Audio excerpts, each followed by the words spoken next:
Ich bin der Linus und heute nehme ich euch durch meinen spannenden Tag als Automatikerlehrling mit. Bei der Firma Victorinox mache ich meine 4-jährige Lehre zum Automatiker.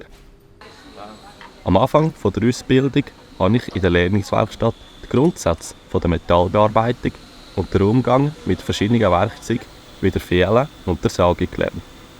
Das Bohren an der Standbohrmaschine und das Gewindeschneiden gehören natürlich auch dazu.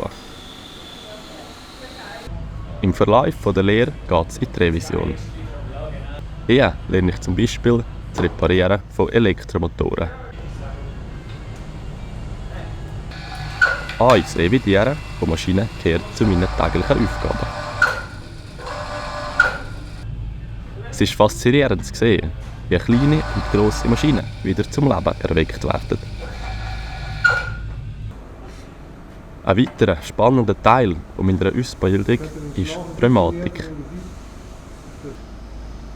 Hier eigne ich mir an, wie Druckluftsysteme funktionieren, wie man sie entwirft, übt und wartet.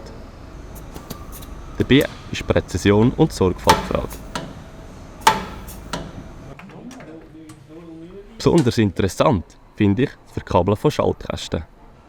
Hier ist es ganz wichtig, genau zu arbeiten und die richtigen Verbindungen herzustellen. Es ist ein tolles Gefühl, wenn am Ende alles funktioniert. Ich bin begeistert von meiner Lehre hier bei der Victorinox, weil ich jeden Tag etwas Neues lerne und immer wieder vor herausfordernde Aufgaben gestellt wird. Mein tolles Team steht mir dabei immer zur Seite und unterstützt mich, wenn ich nicht mehr weiter weiss.